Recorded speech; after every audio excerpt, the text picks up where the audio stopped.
and safe spaces, and they need therapy dogs to hug because of the election.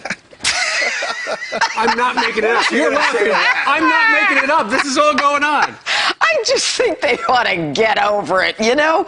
The idea of safe spaces and therapy dogs and crayons and delaying, exams. I mean, just get a life, get a job, get over it. He's the president. We voted for him. This is a democracy. You're anarchist. It's over. Enough. They need to be arrested. They damage property. Yep. They destroy businesses. They interfere with traffic. They have to be prosecuted. That's it. It's over. It's done. Mm-hmm. We voted, and you know what? They're lynching Donald Trump in effigy. If we did that to Barack Obama, we would be racist. We would be, it would be horrible. You've got people burning the American flag at some of these events. Yeah, burning the American flag. It's protected speech. It is protected speech. I understand that. But they don't have the right to disrupt traffic. They don't have the right to burn businesses and destroy people's, property. Yeah. It's a crime, and it needs to be prosecuted. Enough already. Now, at the company Grubhub, that a lot of people use to order food, the CEO of the company is saying to his employees, those of you who agree with Donald Trump's rhetoric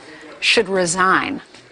He also said that he rejects Donald Trump's nationalist policy. We're either a nation or not. We are not a globalist place where people just come and drop off and collect money and food stamps, okay? And I think that this guy from Grubhub is setting himself up for a major lawsuit. And make no mistake. Lawsuit? I'll tell you why. He is setting himself up because he's already, established the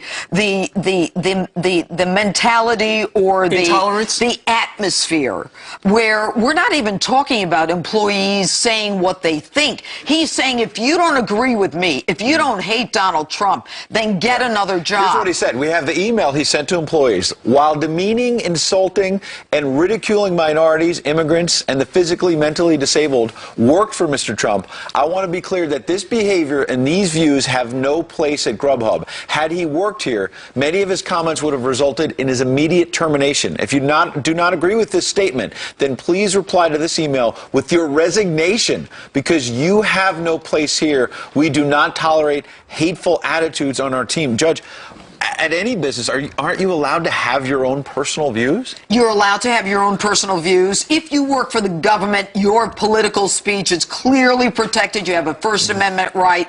In some private businesses, you do not have the right to have this First Amendment political discussion. However, there are some states that explicitly allow you to discuss your political views. Here, this is very different. This is the employer saying, if you don't agree with me, if you don't hate the president and everything that he stands for, then resign or get your tail out of here. That tells me that he's going to discriminate. And if there is any disparate treatment against me because I voted for Donald Trump, or God forbid I said something nice about the president, then right now, he set himself up for a lawsuit. Well, I tell you what, he's obviously feeling the heat, because after he clearly said that if you don't like it, just get out, now he's come out with a new statement. He says, I want to clarify that I did not ask for anyone to resign if they voted for Trump. To the contrary, the message of the email is that we do not tolerate discriminatory activity or hateful commentary in the workforce, and we still will stand up for our employees. Well, that's some good spin right there, but it was clear. That is spin. He's not standing up for his employees. It's just the opposite. He's telling his employees, if you don't agree with my political position, then get your tail out of here. And you know what? He should suffer an economic loss because of what he did. What's going to happen to his company? You know what? Americans now know, and you know what? We elected Donald Trump president. This guy hates Donald Trump. He hates the idea of nationalism and our borders. Too bad. Suffer the loss. So we can put you down as not wanting to order from Grubhub, right? Not a chance. Okay. All right. By the way, something that is trending online right now, boycott Grubhub. Ooh, what a shock. All right. Judge Jeanine, thank you very much. We're going to be watching you this weekend. Judge, Saturday and Sunday. Wait till you hear this story. Heather? All right. Ainsley, thank you so much. Good morning to all of you. This video is shocking and offensive. A man viciously beaten, all because he voted for President-elect Donald Trump. Watch this. You voted Trump! You voted Trump! Oh, yeah! Yeah, he voted Trump! Yeah! There, a group of men in Chicago seen dragging the victim out of his car in broad daylight. It all started with a fender bender. The man got out of his car to get his insurance information when another guy at the bus stop screamed, quote, "That's one of those white boy Trump supporters." Well, that man, the driver, admitted that he voted for Donald Trump and asked why that mattered. And then they started attacking. Onlookers recording all of it, cheering on the bullies, screaming, "You voted for Donald Trump." The victim was taken to the hospital. He is expected to be okay. Those suspects have not been identified. Chicago, once again. Well, people are trashing, torching, and even flushing their New Balance sneakers in protest this morning. This after the head of the company voiced his support for Donald Trump. A spokesman telling the Wall Street Journal that they back Mr. Trump because they're confident he'll move our country in the right direction. That shoe brand has been at odds with the Obama administration over the Trans-Pacific Trade Partnership, saying the trade deal will kill that company's attempts to make a shoe with 100% American parts. We've had him on our show as well. So how is this for fair and balanced? A journalist for the UK's The Telegraph newspaper calling for the assassination of Donald Trump. Manisha Raish tweeting about this, saying, quote, "It's about time for a presidential assassination." Well, just moments after Mr. Trump's historic victory, she tweeted this, and she was instantly criticized, with users calling on the feds to investigate that threatening tweet. But once it went viral, her account mysteriously vanished. That page doesn't exist. You can see it right there. And those are your headlines. Wow, crazy times. Huh? Rather than covering the news, she is the news. Yep, that's right. All right, thank you. Thank you. Well, he helped Donald Trump win the election on Tuesday. So will he be able to help a Republican agenda get passed? RNC Chair Reince Priebus here to talk to Ed next. Good morning, Reince. And this military mom is on a mission to teach children the ABCs of the Army. She's going to share her Work with Mr. Trump to push his agenda. Let's ask the RNC chairman himself live this morning. Reince Priebus, good morning to you. Good morning, Ed. Good to see you. Speaker Paul Ryan says President-elect Trump has a mandate. What is he going to do with that? Well, I think he's going to execute his plan. I mean, he talked about the things he wants to do: national security, immigration, the economy, 100-day plan, working with the Speaker and the leader of the U.S. Senate. All those things are really important. We have a mandate, and the American people decided to put the Republicans in control of the House, the Senate, and the White House, and that means that we now need to execute the will of the American people, and the will of the American people is to execute a plan to get this country moving forward again, and Donald Trump and President-elect Trump, that is going to make that happen. Well, Mr. Chairman, though, is Paul Ryan as Speaker fully on board with this President-elect? Because Paul Ryan was on this program about a week and a half ago, and several times referred to the Republican nominee. He would not even use Mr. Trump's name. Isn't that a flip-flop? Well, I think if you look over the last several days, he has, and by the way, he is 100% on board.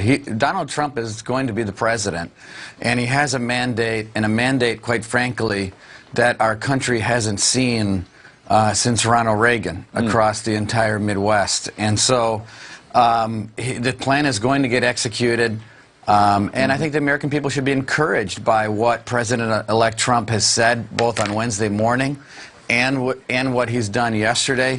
Yeah. He and the president had a fantastic meeting. They genuinely got along. It was real.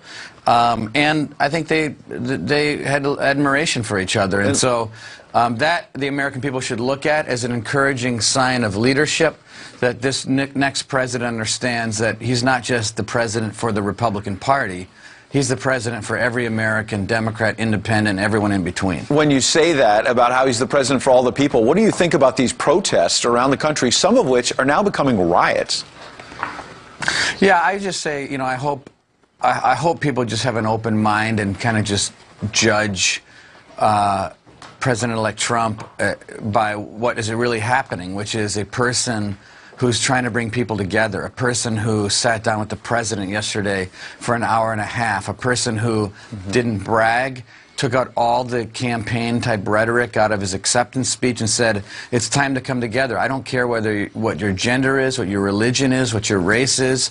I want to make you proud of the job that I'm doing. That's what Donald Trump is saying. And so I would just tell everyone, today's Veterans Day.